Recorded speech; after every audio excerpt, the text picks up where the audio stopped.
Start होती है तो हम क्लिंट बार्टन यानी हॉकाई को देखते हैं अपनी फैमिली के साथ टाइम स्पेंड कर रहा होता है। उधर थेनोस के साथ पूरी एवेंजर्स की टीम लड़ रही होती है, लेकिन अब क्योंकि थेनोस को वो 6 के 6 इन्फिनिटी स्टोन्स मिल चुके थे, जिसकी मदद से फाइनली वो चुटकी बजा देता है, जिसकी वजह से यूनिवर्स की आधी पॉपुलेशन खत्म हो जाती है और उन्हीं में ही क्लिंट की फैमिली भी मारी जाती है। और अब उसकी फैमिली में सिर्फ वो अकेला ही सर्वाइवर था। अब पहले तो यहाँ पर क्लिंट बार्टन यानी हॉकाई को कुछ भी समझ नहीं आता कि आखिर उसकी फैमिली कहाँ चलेगी, लेकिन जब उसके सामने सारी रियलिटी आती है, यानी उसे पता चलता है कि थेनोस की वजह से उसकी पूरी फैमिली खत्म हो चुकी है, तो यहाँ पर वो फाइनली ये डिसाइड कर लेता है कि इस दुनिया में जितने भी बुरे लोग हैं उन सबको मार डालेगा। इसीलिए अब वो फाइनली क्लिंट बार्टन वाले रूप को छोड़कर एक मास्क पहने किलर वाले रूप में आ चुका था। इसके बाद सीन शिफ्ट होकर टोनी स्टार्क यानी आयरन मैन और नेबुला पर आता है, जो कि टाइटन्स प्लेनेट से अपने शिप में बैठकर अर्थ के लिए जा रहे होते हैं। अब इस सफर में उन्हें टोटल 22 दिन गुजर चुके थे। अब इन 22 दिनों के बाद उनके पास खाने और पीने का सारा सामान भी खत्म हो चुका था, जिसकी वजह से टोनी स्टार्क की हालत भी अब काफी खराब हो चुकी थी। अब क्योंकि नेबुला तो एक रोबोट थी, इसीलिए उस पर खाना और पानी ना मिलने का कोई भी असर नहीं होता। जो डिफिकल्टीज भी थी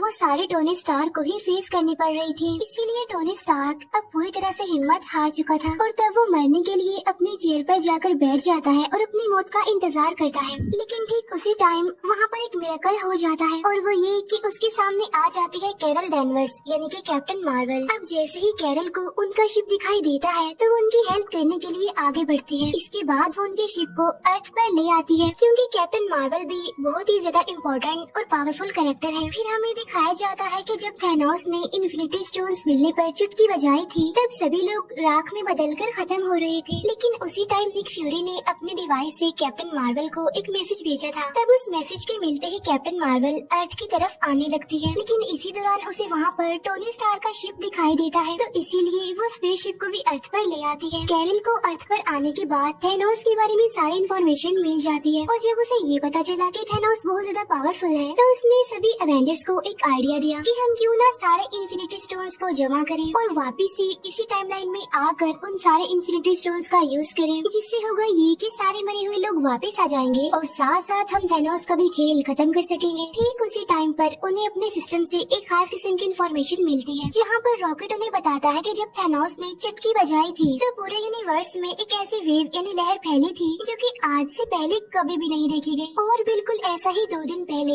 एक गैलेक्सी पर भी हुआ है। क्या पता थेनोस ने दोबारा से चुटकी बजाई हो, जिसकी वजह से हमें फिर से ये वेव देखने को मिली। तब यहाँ पर सभी एवेंजर्स को पता चल जाता है कि थेनोस ने फिर से अपने सारे इन्फिनिटी स्टोन्स का यूज किया है। तब उसकी वेव की वजह से ये लोग उसके सिग्नल्स को ट्रैक करते हैं और फिर अपने स्पेसशिप से उसे प्लेनेट पर पहुंच जाते हैं जहाँ पर थेनोस था। और यहीं पर हमें दिखाया जाता है थेनोस, जो कि अब कमजोर और काफी थका हुआ लग रहा था। इसके बाद वो सब वहाँ पहुंचकर थेनोस को पकड़ लेते हैं और उससे पूछते हैं कि सारे इन्फिनिटी स्टोन्स कहाँ हैं, जहाँ पर थेनोस उन्हें बताता है कि मैंने सारे इन्फिनिटी स्टोन्स को यूज करके सभी स्टोन्स को डिस्ट्रॉय कर दिया है, ताकि कोई भी इन इन्फिनिटी स्टोन्स को दोबारा से जोड़कर इस पूरे यूनिवर्स को दोबारा से पहले जैसा ना बना दे। अब इस बात की वजह से थोर को बहुत गुस्सा आता है, इसीलिए वो अपने हैमर से थेनोस का गला काट देता है और वहीं पर वो थेनोस को जान से मार डालता है। अब क्योंकि इन्फिनिटी स्टोन्स तो थे नहीं, इसीलिए किसी के पास भी कोई होप नहीं थी कि सारे मरे हुए लोग वापिस से जिंदा कैसे होंगे। इसीलिए वो सारे ही काफी डिसअपॉइंटेड हो जाते हैं, इसीलिए वो सारे अपने अपने रास्तों पर निकल जाते हैं। इसके बाद थोर अब एक नई जगह पर जिंदगी गुजारने लगता है, जो कि नॉर्वे में थी। थोर अब पूरी तरह से हिम्मत हार चुका था, इसीलिए क्योंकि वो थेनोस से हार भी गए थे और साथ साथ इन्फिनिटी स्टोन्स को भी कलेक्ट नहीं कर पाए थे। थोर बिल्कुल लेजी हो गया था। वो अलग अलग तरह के नशे भी करने लग गया था, जिसकी वजह से वो फैटी भी हो गया था। दूसरी तरफ हल्क ने अपने ब्रूस बैनर और हल्क की बॉडी पर कुछ साल काम करके उन दोनों बॉडीज को मिला दिया, जिससे फाइनली वो बन गया प्रोफेसर हल्क, जिसमें हल्क की पावर्स के साथ साथ ब्रूस बैनर का तेज दिमाग भी था। दूसरी तरफ हम देखते हैं कि कैप्टन अमेरिका ने एक ग्रुप बनाया है, जिसमें वो सर्वाइवर्स को सिखाता था कि जो टाइम गुजर गया हमें उस पर नहीं, बल्कि जो हमारा आने वाला कल है यानी हमारा जो फ्यूचर है हमें उस पर फोकस करना चाहिए। अब जिंदगी को मजीद किस तरह से अच्छा बनाया जाए वो इस बारे में काफी डिस्कशन करता रहता था। टोनी स्टार्क यानी आयरन मैन ने पेपर पोर्ट से शादी कर ली थी और उनकी एक बेटी भी थी। यहाँ पर टोनी अपनी फैमिली के साथ एक पुरसुकून लाइफ गुजार रहा था जिसका अब दुनिया से कोई लेना देना नहीं था। इसके बाद 5 साल गुजर जाते हैं। जब एंट मैन पिम पार्टिकल्स लेने के लिए गया था तो थैनोस की चुटकी बजा देने की वजह से वो वहीं पर फंस गया और जिस लैब में वो गया था वो एक वैन में थी, लेकिन वहाँ पर एक चूहा होता है जिसकी वजह से वो मशीन फिर से स्टार्ट हो जाती है, जिससे होता ये है कि Ant man in Scott Lang फिर से हमारी दुनिया में वापस आ जाता है। अब जिस दुनिया में वो गया था वो हमारी दुनिया से बिल्कुल अलग थी। वहाँ का डायमेंशन, वहाँ का टाइम, सब कुछ हमारी दुनिया से बिल्कुल अलग था। अब क्योंकि टाइम तो बिल्कुल अलग था तो इसलिए उस दुनिया में गुजारे गए 5 घंटे इस दुनिया के 5 सालों के बराबर थे। और जब थैनोस ने आधी पॉपुलेशन को खत्म कर दिया था तो उस इंसिडेंट को 5 साल गुजर गए थे, लेकिन उस दुनिया में सिर्फ 5 घंटे ही गुजरे थे। और जब स्कॉट लैंग उस दुनिया के 5 घंटे गुजार कर अपनी दुनिया में आता है तो वो देखता है कि सब कुछ बदल चुका है और उसकी बेटी भी 5 साल ज्यादा बड़ी हो गई थी। इस सारे सिचुएशन को जानने के बाद स्कॉट अपने फ्रेंड्स यानी अवेंजर्स के पास जाता है और वो उन्हें बताता है कि थैनोस की चुटकी बजाने के बाद इस इंसिडेंट को 5 साल गुजर गए हैं ना, लेकिन इस दुनिया में तो सिर्फ और सिर्फ 5 घंटे गुजरे हैं। स्कॉट यहाँ पर कैप्टन अमेरिका को बताता है कि अगर हम पिम पार्टिकल और उस दुनिया को यूज करना सीख जाएं, तो हम 5 साल पीछे जाकर सभी होने वाले एक्सीडेंट्स और गलतियों को ठीक कर सकते हैं। जब उसकी इस बात पर स्टीव यानी कैप्टन अमेरिका एग्री करता है और अब एंट मैन, कैप्टन अमेरिका और ब्लैक विडो तीनों मिलकर हेल्प मांगने के लिए टोनी स्टार्क यानी आयरन मैन के पास जाते हैं, जहाँ पर टोनी अपनी फैमिली के साथ हिल स्टेशन पर रहता था। यहाँ पर वो लोग टोनी को अपने प्लान के बारे में बताते हैं कि अगर हम उस दुनिया को सही से यूज कर लें तो हम टाइम में पीछे जाकर सभी हादसों को ठीक कर सकते हैं और टाल सकते हैं। लेकिन टोनी स्टार्क जानता था कि इस काम में खतरा है और रिस्क है और अगर उसने ये काम कर दिया तो उसकी फैमिली भी खतरे में आ सकती है। तो इसीलिए टोनी स्टार्क उनसे ये काम करने के लिए साफ इनकार कर देता है, जिसकी वजह से वो लोग काफी डिसअपॉइंटेड होकर वहाँ से चले जाते हैं। अब क्योंकि टोनी ने तो उनकी हेल्प करने के लिए इनकार कर दिया था तो इसीलिए वो सीधा जाते हैं हल्क के पास, जो कि अब था प्रोफेसर हल्क। अब क्योंकि ब्रूस बैनर का दिमाग काफी तेज था इसीलिए वो लोगों की हेल्प करने के लिए एग्री हो जाता है। तो इसीलिए अब वो लग जाते हैं एक टाइम मशीन बनाने में, जहाँ पर एक्सपेरिमेंट्स करने के बाद उन्हें पता चलता है कि हल्क ने जो टाइम मशीन बनाई है वो ठीक तरीके से काम नहीं कर रही है, वो हमें उस टाइम पर नहीं ले जा रही जिस टाइम पर हमने जाना है। फिर हमें टोनी स्टार्क दिखाया जाता है जो कि अपने घर में जार्विस के साथ टाइम मशीन पर काम कर रहा था, लेकिन तभी उसके कोड्स एकदम से एक्यूरेट हो जाते हैं जिससे फाइनली एक टाइम मशीन बन जाती है। और इसी वजह से टोनी स्टार्क को अपने डिसीजंस चेंज करने पड़ते हैं। पहले जहाँ पर वो ये सोच रहा था कि वो अपनी फैमिली को खतरे में नहीं डाल सकता, अपनी फैमिली को बचाएगा, तो वहाँ पर उसकी वाइफ पेपर पोर्ट्स आकर उसे समझाती है कि तुम हमारे लिए पूरी दुनिया को खतरे में नहीं डाल सकते, इसीलिए तुम हमारी फिक्र मत करो बल्कि पूरी दुनिया को बचाने की कोशिश करो और यही हमारे लिए खुशकिस्मती की बात होगी और एक गिफ्ट होगा। और तब टोनी अपनी वाइफ की बात मान लेता है और टाइम मशीन पर काम करना शुरू कर देता है और इसके बाद वो सीधा पहुँच जाता है स्टीव यानी कैप्टन अमेरिका के पास, जहाँ पर वो उसके लिए उसी की वाइब्रेनियम से बनी शील्ड लेकर आता है। इसके बाद नताशा टोक्यो जाती है क्लिंट बार्टन को वापस लाने के लिए। वो उसे समझाने की कोशिश करती है कि एक नकाबपोश किलर बनकर लोगों को मारना तुम्हें सेटिस्फेक्शन नहीं दे सकता, तुम्हें सेटिस्फेक्शन तभी मिल सकती है जब तुम्हारी अपनी फैमिली तुम्हारी आंखों के सामने होगी और हम इसमें तुम्हारी हेल्प कर सकते हैं।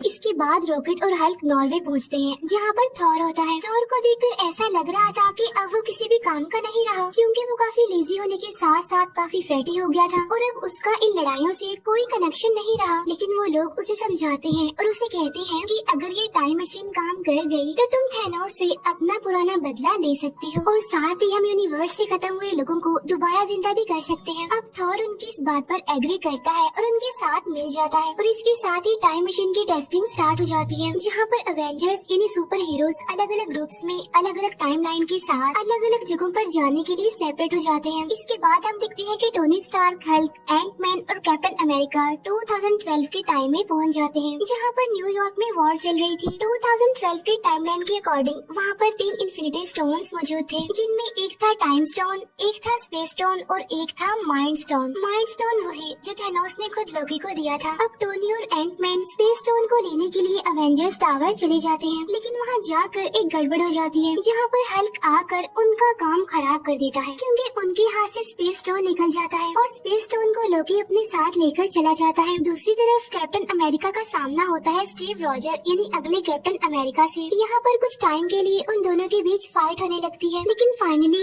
लेटेस्ट वाला कैप्टन अमेरिका माइंड स्टोन को वहाँ से लेकर चला जाता है। इसके बाद हल्क टाइम स्टोन को लेने के लिए जाता है, लेकिन वहाँ पर टाइम स्टोन डॉक्टर स्ट्रेंज के पास नहीं बल्कि गुरु माँ के पास होता है। यहाँ पर हल्क गुरु माँ से टाइम स्टोन को मांगता है, जिस पर गुरु माँ उसे कहती है कि अगर मैंने तुम्हें टाइम स्टोन दे दिया तो इस पूरे यूनिवर्स में बहुत सारे टाइम लाइन्स बन जाएंगी, जिसकी वजह से हमारी टाइम लाइन बिगड़ जाएगी, जो कि मैं बिल्कुल भी होने नहीं दे सकती। तब यहाँ पर हल्क गुरु माँ को काफी समझाने की कोशिश करता है कि फ्यूचर में काफी बड़े बड़े हादसे होने वाले हैं, जिसके लिए मुझे इस टाइम स्टोन की बहुत जरूरत है, लेकिन स्टिल गुरु माँ उसकी बात नहीं मानती। तब यहाँ पर ब्रूस बैनर उसे कहता है कि अगर डॉक्टर स्ट्रेंज ने टाइम स्टोन थैनोस को दिया है तो उसके पीछे उसका कोई मास्टर प्लान जरूर छुपा होगा। अब गुरु माँ इस बात पर एग्री करती है और अब वो फाइनली टाइम स्टोन हल्क को दे देती है। अब यहाँ पर कैप्टन अमेरिका और हल्क ने माइंड स्टोन और टाइम स्टोन तो हासिल कर लिए थे, लेकिन टोनी स्टार्क और एंट मैन को अभी तक स्पेस स्टोन नहीं मिला था, जिसकी वजह से अब टोनी स्टार्क और कैप्टन अमेरिका ये डिसाइड करते हैं कि वो टाइम में और पीछे जाएंगे और वहाँ जाकर वो स्पेस स्टोन को हासिल करने की कोशिश करेंगे। और इसके बाद वो दोनों पहुँच जाते हैं सीधा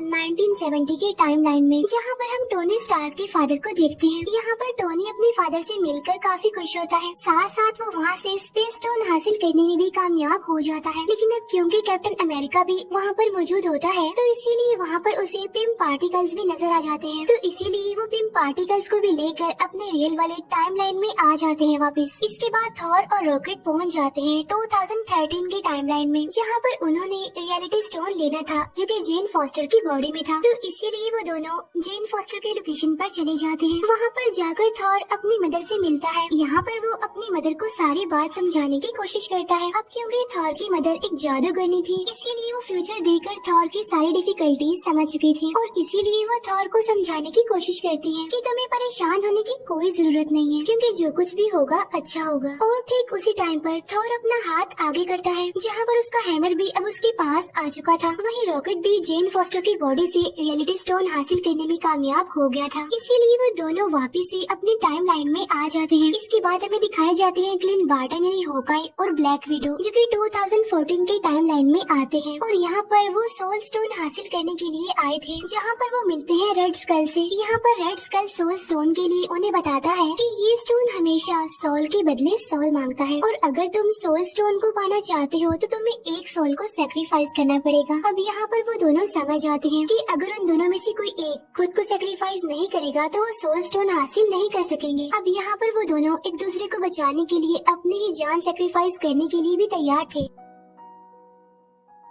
और यहाँ पर उन दोनों के बीच काफी अच्छी फाइट होती है। लेकिन यहाँ पर नताशा सोल स्टोन के लिए खुद को सेक्रीफाइस कर देती है, जहाँ पर Clint Barton finally soul stone हासिल कर लेता है और इसीलिए वो भी अपने रियल वाले टाइम लाइन में आ जाता है। इसके बाद सीन शिफ्ट होकर जेम्स रूट्स और नेबुला पर आता है, जो कि 2014 के टाइम लाइन में जाते हैं टाइटन्स प्लेनेट पर, जहाँ पर पीटर क्विल पहले से ही मौजूद होता है और इसके बाद वो सभी पावर स्टोन को हासिल करने के लिए चले जाते हैं। और जब ये उस जगह पर पहुँचते हैं तो ये पीटर क्विल को बेहोश के पावर स्टोन को लेने ही वाले होते हैं, लेकिन तभी नेबुला को पुरानी नेबुला की वजह से यादें आने लगती हैं, जिसकी वजह से उसका ट्रांसमीटर खराब हो जाता है, जिसकी वजह से नेबुला वहीं पर बेहोश हो जाती है, जहां पर थैनोस की टीम आकर नेबुला को प्रिजनर बना लेती है। अब क्योंकि नेबुला एक ह्यूमनॉइड थी, यानी आधे इंसान और आधी एंड्रॉइड, जिसका फायदा उठाकर थैनोस उसकी सारी की सारी मेमोरी को स्कैन कर लेता है। साथ साथ 2014 वाले थैनोस को 2018 में होने वाले सारे इवेंट्स के बारे में पता चल जाता है। उसे ये भी पता चल जाता है कि फाइनली उसने सारे के सारे इन्फिनिटी स्टोन्स हासिल कर लिए और साथ साथ यूनिवर्स की आधी पॉपुलेशन को भी खत्म कर दिया, जिसकी वजह से अब उसका मकसद और भी ज्यादा स्ट्रॉन्ग हो जाता है। साथ ही अब थैनोस नेबुला से उसके पिम पार्टिकल्स को भी ले लेता है और वो उसे काफी अपग्रेडेड वर्जन में बनाकर अपनी पूरी टीम के साथ अर्थ पर 2023 वाले डायमेंशन में आ जाता है। इसके बाद अवेंजर्स सारे इन्फिनिटी स्टोन्स को एक नए गोल्ड आर्मर में लगा देते हैं और अब बारी आती है कि इस गोल्ड आर्मर आर्मर को कौन यूज करेगा, जिसकी वजह से वो सारी पॉपुलेशन जो इस यूनिवर्स से खत्म हो गई थी वो वापस आ जाएगी। तब यहाँ पर सबसे पहले थॉर आगे आता है, लेकिन हल्क उसे कहता है कि इसके अंदर गामा वेव्स है और अगर तुमने इसका यूज किया तो तुम्हारा काफी बुरा हाल हो जाएगा, तो क्यों ना इसका यूज मैं करूँ, क्योंकि मैं भी तो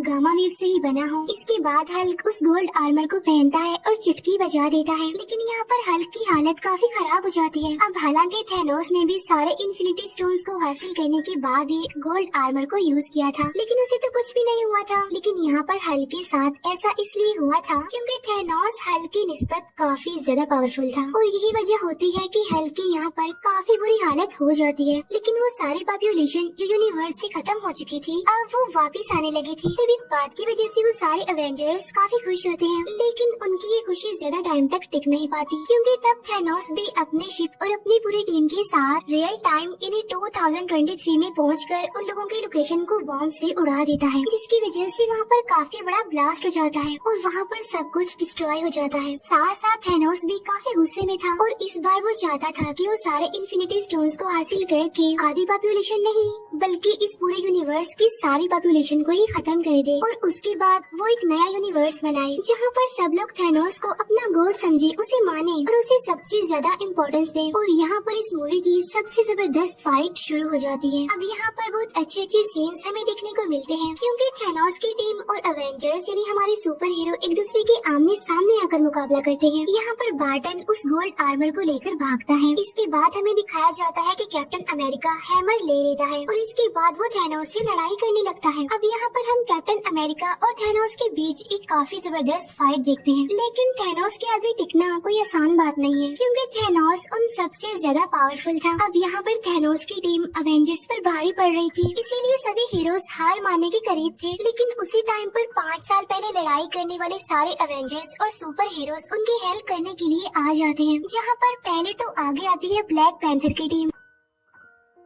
इसके बाद सेकंड नंबर पर आगे आती है वॉन्ग की पूरी टीम और अब सारे अवेंजर्स एक बार फिर से इकट्ठा होकर थैनोस और उसकी टीम के अगेंस्ट लड़ने लगते हैं। यहीं पर हम देखते हैं कि डॉक्टर स्ट्रेंज आयरन मैन को वही इशारा देते हैं कि ये वही आखिरी प्रेडिक्शन है जो मैंने लाखों करोड़ों में से एक चूज की थी और अगर हम इस मोमेंट पर सक्सेसफुल हो गए तो हम थैनोस का खात्मा कर सकते हैं, वरना तो हमें दूसरा मौका तो नहीं मिलने वाला। यही हमारे पास आखिरी मौका है, हमें इसमें ही कुछ करके दिखाना है। अब यहाँ पर आयरन मैन थैनोस के हाथ से सारे इन्फिनिटी स्टोन्स चुरा कर अपने गोल्ड आर्मर में पहन लेता है और इसके बाद वो बोलता है आई एम आयरन मैन और ऐसा कहते ही वो भी चुटकी बजाता है, जिससे कि थैनोस और उसकी सारी टीम राख बनकर अब वहाँ से गायब हो जाती है और बचते हैं तो सिर्फ और सिर्फ इस पूरे रियल टाइम के हीरोज और साथ ही इस टाइमलाइन की पॉपुलेशन। लेकिन साथ साथ यहाँ पर आयरन मैन काफी बुरे तरीके से इंजर्ड हो गया था और इसके बाद यहाँ पर हम वो सैड सीन देखते हैं जहाँ पर आयरन मैन की मौत हो जाती है। इसके फौरन बाद हम टोनी स्टार्क यानी आयरन मैन का फ्यूनरल देखते हैं, जिसमें के सारे एवेंजर्स आए हुए थे। इसके बाद और पीटर क्विल और गार्डियंस ऑफ द गैलेक्सी की टीम के साथ निकल जाता है। अब अवेंजर्स ने ये डिसाइड किया था कि हम जिस भी स्टोन को जहाँ से भी उठाएंगे तो हमारा काम खत्म होने के बाद हम उस स्टोन को वापस से उसकी जगह पर रख आएंगे। तो इस काम के लिए आगे बढ़ता है कैप्टन अमेरिका। अब यहाँ पर कैप्टन अमेरिका थोर के हैमर और साथ साथ 6 के 6 इन्फिनिटी स्टोन्स को अपने साथ में लेकर टाइम मशीन का यूज करते हुए हर स्टोन को उसकी जगह पर वापस रख देता है। अब क्योंकि कैप्टन अमेरिका ने 70 साल